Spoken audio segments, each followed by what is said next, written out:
A ustedes, amigos que se interesan por los videos de En Perspectiva, los invitamos a sumarse como socios 3.0. Queremos que nuestros servicios digitales sigan abiertos a todos, pero para que eso sea posible, es necesario contar con un pago mensual de aquellos que puedan hacerlo. Más información en enperspectiva.net/socios. El domingo se celebra en Brasil la segunda vuelta de las elecciones presidenciales. Los protagonistas son dos: Jair Bolsonaro, candidato del Partido Social Liberal, y Fernando Haddad, del Partido de los Trabajadores. Pero esta campaña ha tenido un tercer foco de atención: las fake news o noticias falsas. Este fenómeno, que tiene antecedentes recientes muy sonados en Europa, en Estados Unidos, pero también en Asia, bueno, este fenómeno aterrizó con fuerza en la vida política de nuestro vecino. En los últimos días hubo denuncias cruzadas de los dos candidatos que alegan que han sido víctimas de fake news organizadas. Escuchemos, por ejemplo, a Haddad. Obviamente, você pode arguir o outro candidato das propostas que ele está defendendo, né? Que foi o que nós fizemos na reta final. Agora, o que aconteceu na internet da parte dos nossos adversários, isso nós não vamos usar esse tipo de artifício, né? Nós não vamos lidar com mentira, com disseminação de calúnias, com injúrias, como aconteceu em relação a mim, a minha família e a minha vice, Manuela Dávila. Escuchemos, por ejemplo, a Bolsonaro. Mas temos que rebater alguma coisa. Nós fizemos uma campanha, que está para se acabar agora na sexta-feira, baseada na verdade. E o outro lado, na mentira deslavada. E a mentira deslavada, deixa bem claro, não é o famoso fake news, que isso também existiu por parte deles com toda certeza. Da nossa parte, não. São as inserções na televisão, por ejemplo. Además, se discute sobre el papel que han jugado las redes sociales y plataformas como WhatsApp y Facebook en la divulgación de esos mensajes para que llegaran a millones de personas. A todo esto, las redes sociales activaron mecanismos de denuncia y los medios de comunicación apelaron a varias estrategias para verificar la información que circulaba. ¿Qué pasó con este fenómeno de las fake news? ¿Qué gravedad alcanzó? ¿Qué lecciones deja el caso brasileño? Eso es lo que vamos a analizar en los próximos minutos con 4 voces invitadas. En el estudio estamos con María Lorente, redactora jefe de la oficina de la agencia France Press para América Latina. María, bienvenida. Gracias, otra vez. Está también con nosotros Elodie Martínez, periodista y jefa de fact-checking de esta agencia, France Press. También, buen día. Buen día. ¿Está bien dicho así? ¿Elodie? Elodie. Elodie, sí, porque ella es francesa. Exacto. ¿Cuántos años hace que vives acá en Montevideo? Hace 17 años. Ah, bueno, se te entiende muy bien el español. Quizás podríamos explicar, antes de continuar con las presentaciones, ¿qué es esto de fact-checking? ¿Desde cuándo France Press tiene verificación de datos? María, ¿sí? Nosotros veíamos que la escala de estas fake news ya era gigantesca, desproporcionada, que era también una amenaza para el periodismo. Entonces, en un momento dado nos preguntamos, bueno, ¿qué hacemos con todo esto? ¿Qué hacemos con esta irrupción de fake news que nadie sabe qué creer? Ya no se sabe qué es mentira, qué es verdad, qué son verdades a medias. Entonces lo pensamos y decidimos crear un cargo especial que es el verificador de contenidos. En realidad lanzamos un blog que se llama Factual, que bueno, que me gustaría que Elodie lo explicara mejor. Elodie, ¿cómo es eso? ¿Ustedes verifican información de qué países? ¿De toda América Latina? En junio, justo antes de las elecciones en Colombia, lanzamos en 3 países, en Colombia, México y en Brasil. 3 países donde hubo y hay en este momento elecciones presidenciales. Entonces arrancamos con México. Ahí tenemos una periodista que verifica contenidos. En Colombia hay un periodista y en Río también. Entonces verificamos todo tipo de contenidos, desde fotografías alteradas, posiblemente alteradas, memes, son fotografías con letreros o con inscripciones, videos que pueden haber sido sacados de contexto o alterados en el audio, por ejemplo. También podemos verificar el discurso las cifras que son lanzadas durante las campañas y que puedan tener una incidencia en los votantes. Es importante decir que son fake news, ¿no? Que es lo que nosotros estamos verificando. O sea, el término fake news se utiliza en todos los sentidos. Trump lo utiliza para todas las informaciones que le resultan incómodas. Nosotros siempre decimos, lo que verificamos son noticias que fueron intencionalmente lanzadas, generadas con el fin de manipular, de engañar a la gente. Exacto. Sea por temas políticos, religiosos, económicos, es decir, que hubo una intención deliberada de engañar. De engañar o de hacer que la opinión pública se vuelque hacia una opinión determinada, como por ejemplo lo estamos viendo mucho con el tema migratorio en este momento, con la caravana de migrantes que se dirige a Estados Unidos, o los venezolanos que salieron de su país y llegan a Colombia, Perú. Hay como muchos contenidos que fueron alterados respecto a eso. Bueno, aclarado ese punto, que ya de paso nos sirve como introducción, vamos a presentar a las otras dos voces. Estas están en Brasil.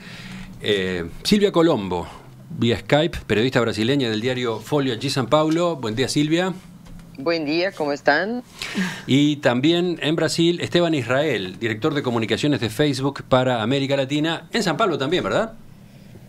Exactamente, también en San Pablo. Buenos días. Vamos entonces a lo que ha sido el fenómeno de las noticias falsas en la campaña.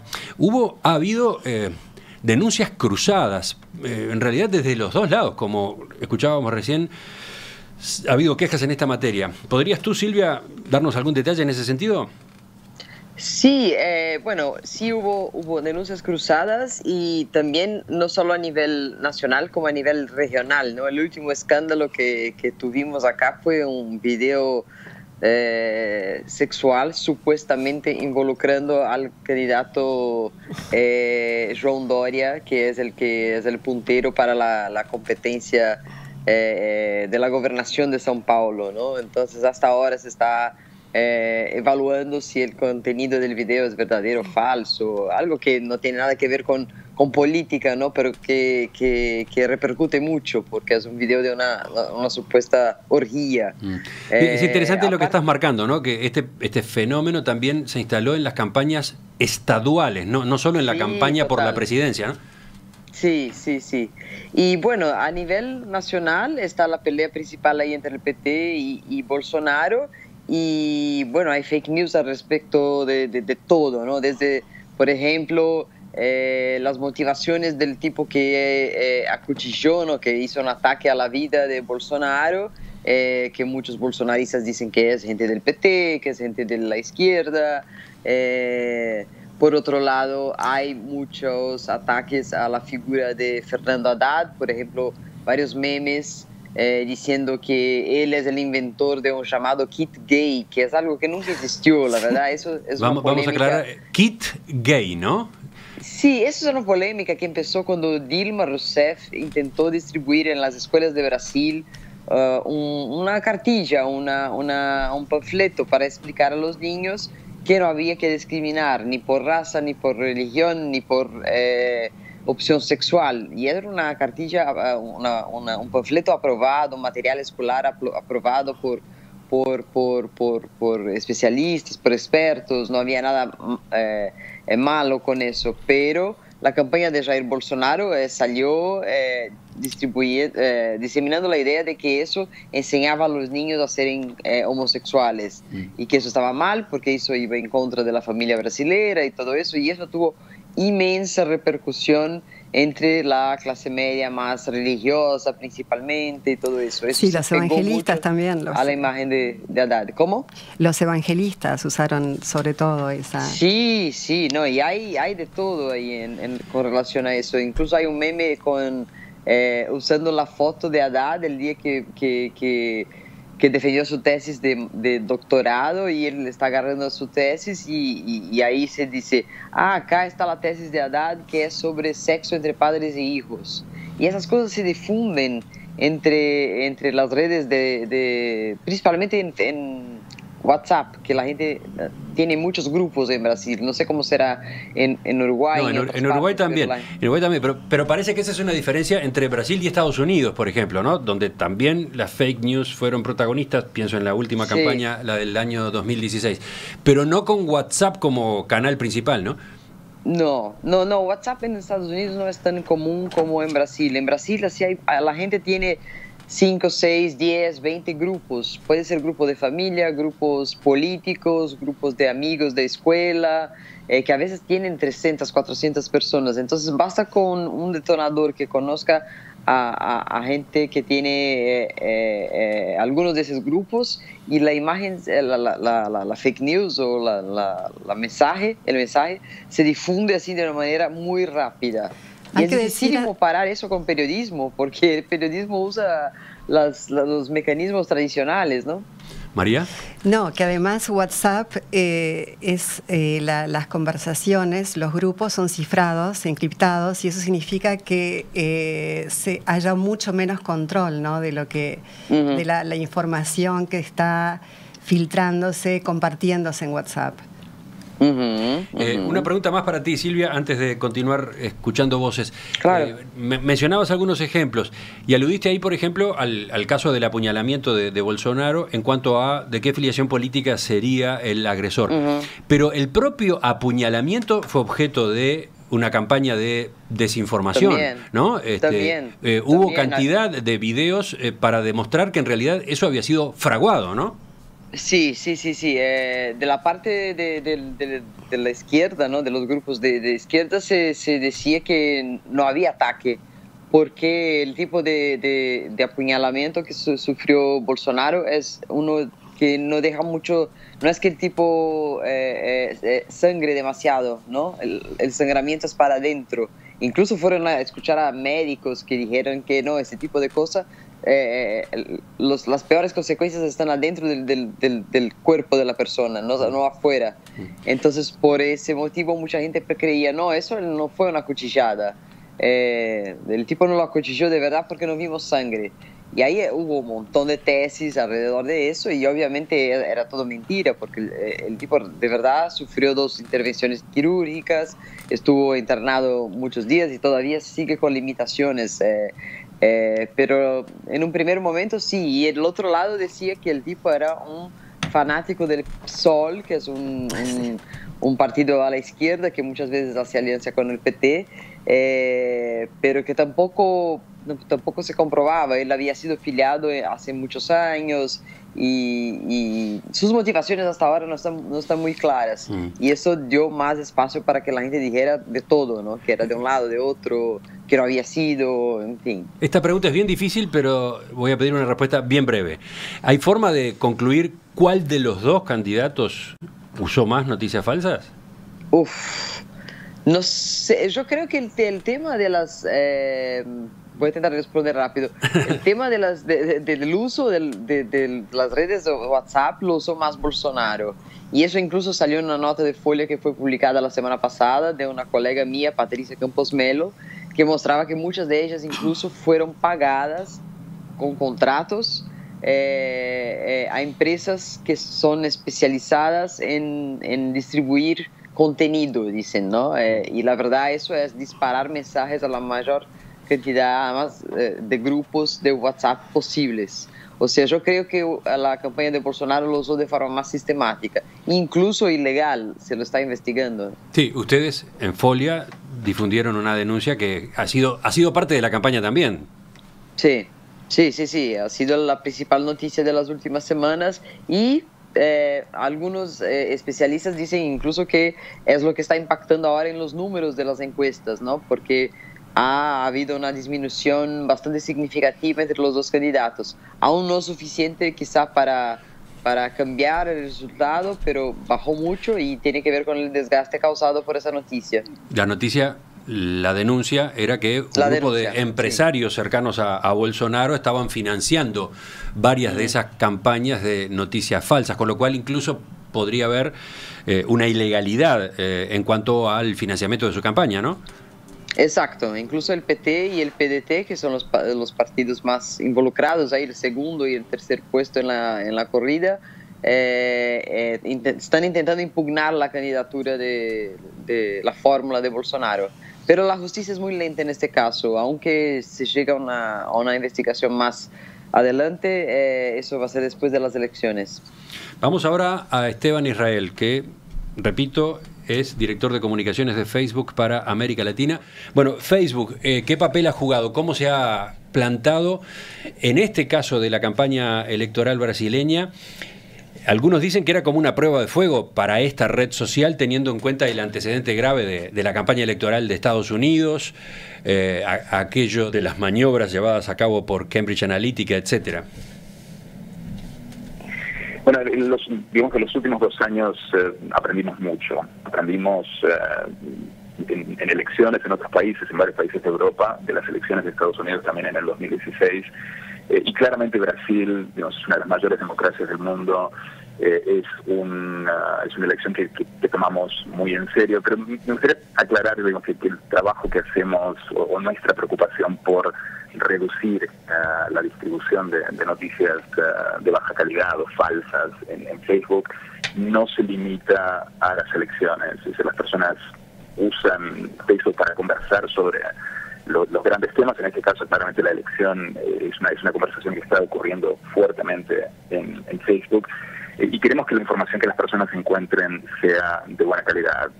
Digamos, fake news no es bueno para la gente no quiere encontrar eso, y a nosotros tampoco nos interesa. Entonces empezamos a trabajar, a prepararnos para la elección en Brasil hace más de 1 año y medio.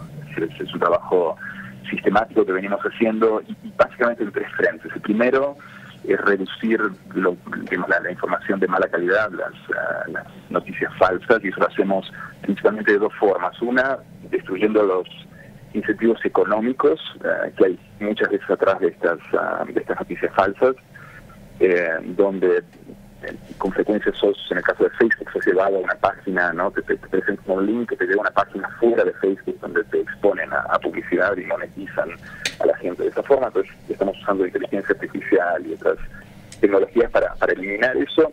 Estamos trabajando con AFP, la agencia de noticias para la que María trabaja, y con otras organizaciones de noticias y fact-checkers, agencias de verificación, para contrastar información que la gente misma señala como de calidad dudosa o falsa, y cuando empresas como AFP o Ausfat o Solupa, que son 2 verificadores muy reconocidos en Brasil, determinan que la noticia es falsa, lo que hacemos es hundirla, degradarla en el newsfeed, ¿no? en la página de Facebook de las personas, de forma que logramos reducir la distribución de noticias en hasta un 80%. O sea, pregunto, ¿Facebook por sí misma chequea información? No. ¿O se basa en el chequeo de agencias de noticias y otras instituciones? Exacto, trabajamos con especialistas en noticias como AFP y otros medios, y con agencias verificadoras. Existen empresas que son formadas normalmente por ex periodistas o periodistas que se especializan en la verificación de información. Es interesante apuntar esto para los oyentes que no lo hayan registrado, ¿no? Es todo un cambio en los medios de comunicación y en el periodismo. Se ha creado una profesión nueva prácticamente. Se han creado empresas o también en algunos casos ONGs nuevas dedicadas a esto, al chequeo de la información. Exacto, ya no solo contamos sobre hechos reales, sino que además desmontamos estos contenidos falsos, es decir, contamos cuando una información, como decía Elodie, puede ser una imagen. Es importante lo que decía Esteban, que no solo estamos hablando de contenidos políticos, nosotros también desmontamos, por ejemplo, había una información de que mirar Peppa Pig, a los niños que miran Peppa Pig tienen una alta probabilidad de ser autistas, por ejemplo. Informaciones de salud, desmontamos todo tipo de contenido falso que circula en las redes. Seguimos contigo para completar lo que Facebook está haciendo entonces, en particular en esta campaña. Hay otros 2 aspectos que me gustaría destacar. Uno es, estamos actuando con más rapidez para desarmar y sacar de Facebook organizaciones o redes o personas que abusan de la plataforma. Eso incluye empresas que hacen marketing político de una forma, digamos, que viola nuestras reglas de, ¿no?, las redes de Facebook, o en algunos casos organizaciones creadas para diseminar y amplificar desinformación. Hemos venido tomando al menos 3 o 4 acciones grandes en ese sentido, y esto es, queremos sacar a la gente que está haciendo un mal uso de la plataforma de Facebook. Y muchas veces ese comportamiento se esconde atrás de cuentas falsas. Facebook tiene una política que exige que, digamos, si vos, Emiliano Cotelo, tenés si querés tener presencia en Facebook, tengas que usar tu nombre real. El motivo de eso es que tenemos que la gente se responsabiliza más por lo que dice y hace en Facebook cuando usa su identidad real, y generalmente la gente que viola nuestras reglas para amplificar desinformación o digamos, algún tipo de comportamiento de ese tipo, lo hace claramente no con su propia identidad, sino con una cuenta falsa. Entonces estamos trabajando bastante en eso, y el último aspecto tiene que ver con el educar, es decir, compartir, usar Facebook y el alcance que tiene Facebook para compartir sugerencias y tips, ¿no?, como digamos, recomendaciones para que la gente aprenda a distinguir, puede identificar un URL, ¿no?, una dirección de internet de una página falsa, quizás hace pasar por una página de un medio reconocido, o también, digamos, cómo están los titulares. A menudo de las noticias falsas están armados, ¿no?, tienen una arquitectura bastante especial y es fácil reconocerlo. Sí, sí, en el fondo la educación, la cultura del manejo de la información, del acceso a la información es la solución, ¿no? Esa es la solución. Esa es la solución. Nosotros veíamos también... Pero mientras tanto hay que tomar otras medidas. Nosotros veíamos que esto que decía Esteban, ¿por qué nos unimos con Facebook o con otras agencias para verificar? Si nosotros pusiéramos a todos los empleados de AFP, que son miles, a verificar contenidos, no nos daría el tiempo, porque es tal la magnitud de las noticias falsas que no daría ni las manos ni la cantidad de personas que tenemos. La cantidad y la velocidad con la que circulan, ¿no? Son dos factores. Y entonces, bueno, creemos que la suma de iniciativas es súper importante, porque primero llega a muchas mayores personas, y lo que acaba de decir Esteban, es decir, va hacia la gente común. La gente común, a través de Facebook, puede entender herramientas que les sirvan para sospechar cuando se encuentran ante una información que puede ser falsa, y alertar a, por ejemplo, en el caso de Brasil, a Wasfatos, a Agencia Lupa, a AFP, a nosotros, al blog Factual, es decir, alertar cuando sospechan. Hay una página de Facebook llamada Snoops que se dedican a la verificación de contenidos, y si ustedes ven, la chequean, ven que hay muchísima gente que dicen, vemos esto que está circulando, ¿es verdad? ¿Es mentira? Es decir, es súper importante que la gente también se haga cargo de esta información que circula en las redes.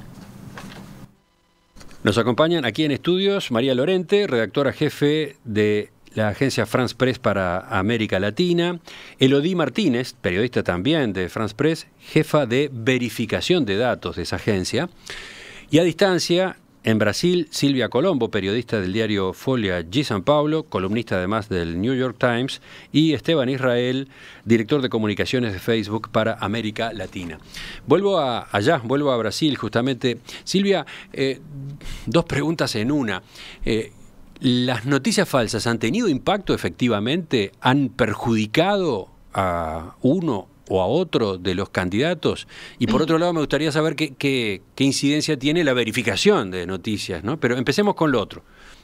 Sí, en esta elección tenemos una singularidad, que es un candidato que no hace falta que las noticias sean falsas. O sea, lo que él dice en general, Jair Bolsonaro, es tan aberrante en algunos casos que no hace falta que sea falso, ¿no? O sea, que muchas veces su modo de hablar, sus ataques a minorías, sus ataques a sus rivales en la competencia son de una agresividad y de una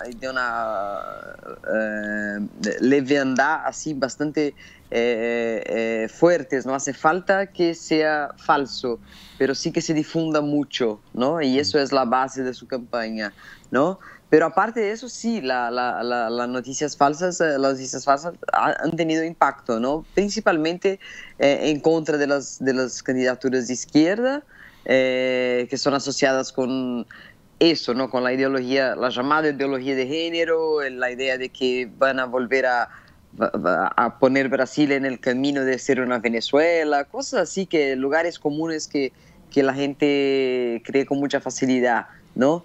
Y yo diría que Bolsonaro por ahí fue motivo más de ataques por las cosas sobre las cuales comenta, ¿no? Sobre la manera como se refiere a minorías, a mujeres, a indígenas, a homosexuales, que ganaron mucho eco por las redes sociales, ¿no? Las redes sociales jugaron un papel muy importante, y yo diría que es la primera elección en Brasil en que la campaña electoral por la televisión casi no tuvo influencia en el voto. Ah, qué interesante eso también, ¿no? Pero tú decías entonces que a Bolsonaro, digamos que se lo atacó básicamente con sus propios dichos, con sus propios planteos. Exacto. Mientras que a Haddad se lo atacó en buena medida con noticias falsas. Sí, yo creo que fue más así, sí. De todos modos, claro, está de por medio todo lo que ha ocurrido en Brasil en los últimos años, en gobiernos encabezados por el PT, que es un lastre para esa candidatura, ¿no? Sí. La corrupción, claro, la situación económica. Los escándalos de corrupción fueron asociados como que si solo existieran en el PT. Pero eso es falso. Incluso el partido con más involucrados en corrupción es el PP, del cual el partido de Bolsonaro fue aliado por mucho tiempo. O sea, bueno, sigamos. Sí, la otra parte de la pregunta, ¿qué efecto, qué incidencia han tenido las verificadoras de información? No sé si desde acá podemos comentar algo en ese sentido antes de dar paso allá. ¿Elodie? Tal vez sea un poco prematuro evaluar el impacto que tuvieron las verificaciones, pero sí las reacciones de la gente son positivas. Hay gente que por momentos se puede llegar a ofender porque no las estamos confortando en lo que compartieron, no estamos dándoles la razón, la gente se ofende, pero creo que la gente está agradecida que se haga ese trabajo de investigación. Por ejemplo, esta semana verificamos un meme en Brasil con 5 o 6 aseveraciones. Decía, bueno, este país tiene el gas más caro, la electricidad más cara, la telefonía más cara.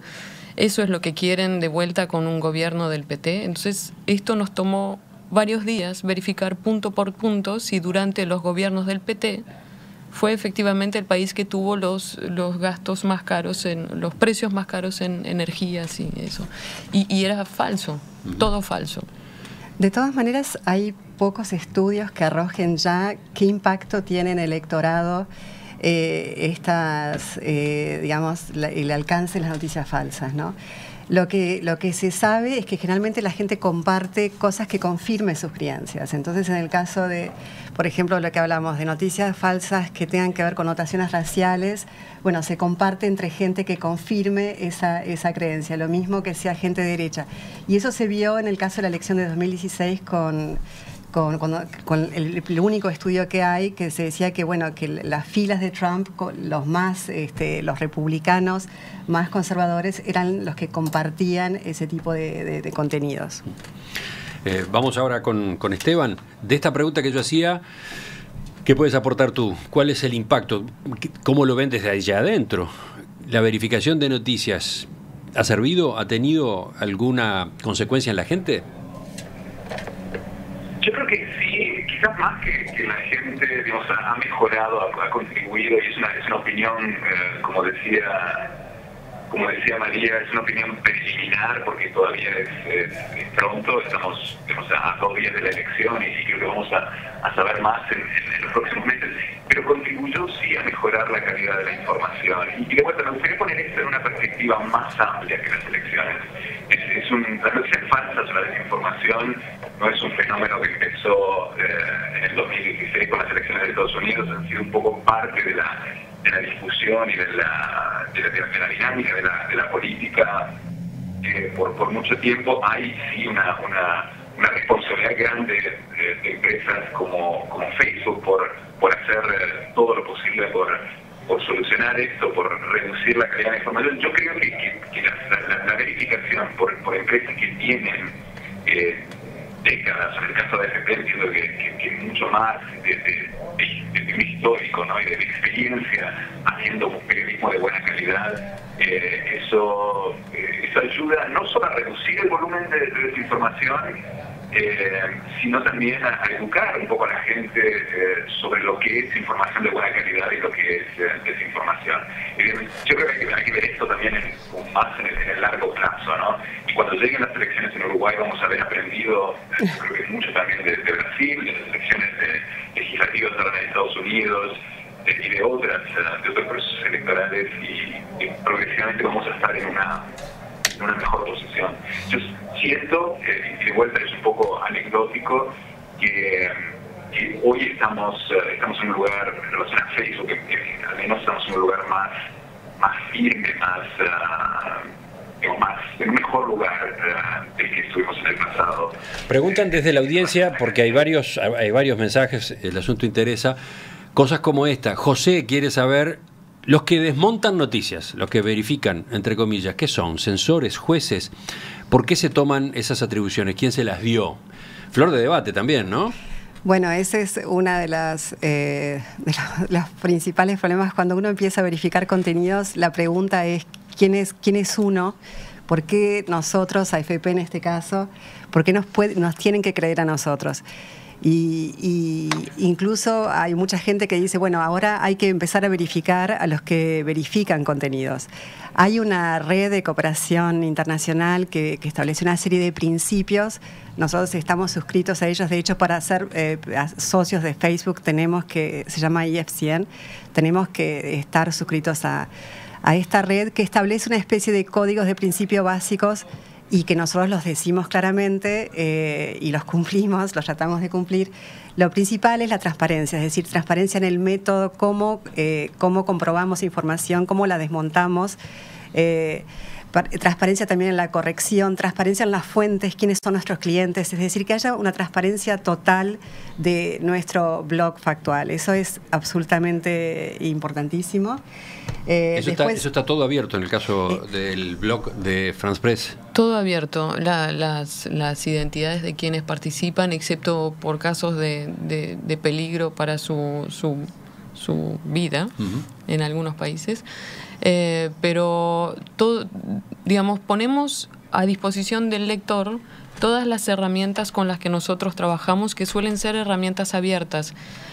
Por eso el aspecto educativo que evocaba Esteban es importante, porque si la gente empieza a dudar de las cosas que lee o que recibe, tiene también a su alcance herramientas para poder por sí misma verificar si una foto es efectivamente del momento que dice que es, o un video fue filmado en el momento en que dice que fue filmado.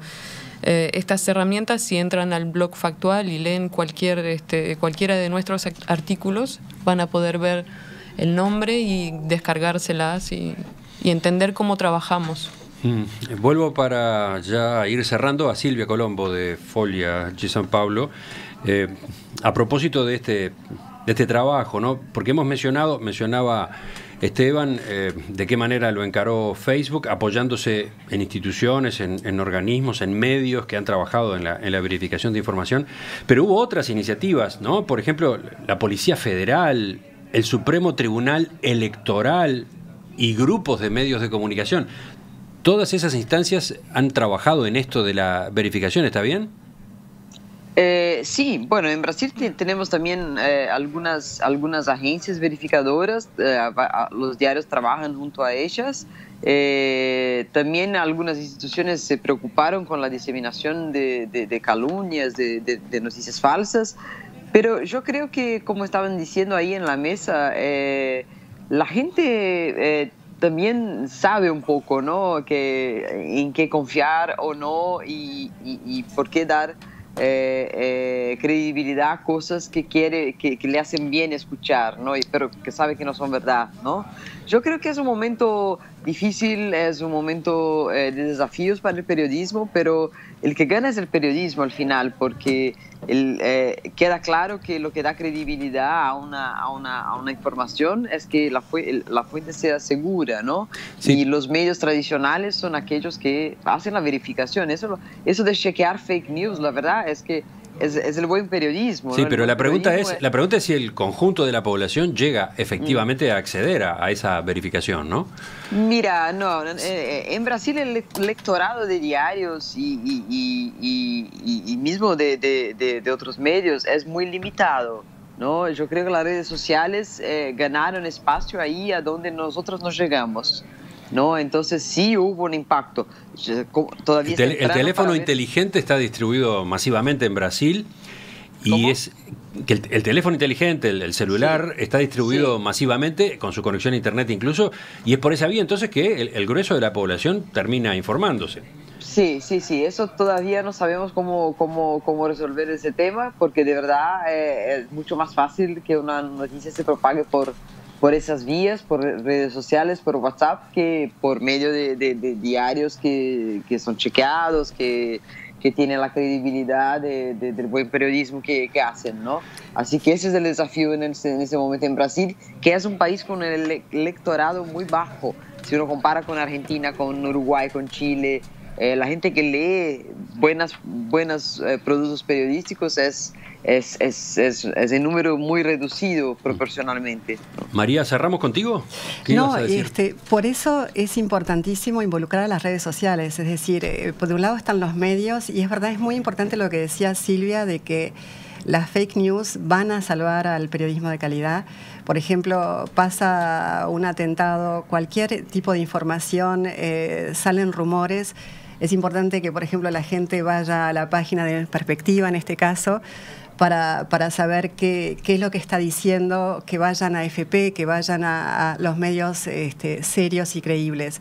Y lo importante que es involucrar a las redes sociales que de alguna manera están distribuyendo esos contenidos que nosotros hacemos. Dijo la presidenta del Supremo Tribunal Electoral de Brasil, Rosa Weber. Las noticias falsas no son ninguna novedad, solo ha cambiado la velocidad con la que se difunden. Si alguien tiene una solución para evitarlas o cohibirlas, por favor que nos avise. Todavía no hemos descubierto el milagro. ¿Ustedes en Brasil tienen una solución? ¿Pueden contestarle? ¿Quién toma la palabra allí en el final? Yo no sé, yo hablo desde el punto de vista del periodismo. Yo creo que estamos haciendo lo posible para mostrar eso y creo que hemos salido bien en esta elección porque pudimos mostrar que muchas de estas noticias y los propagadores de las noticias eran falsos. Estamos poniendo mucho esfuerzo en eso, pero como decíamos antes, el impacto de eso no sabemos cuál es, porque es una pelea muy difícil de jugar. Esteban, sobre esto mismo, ¿cuál es tu respuesta?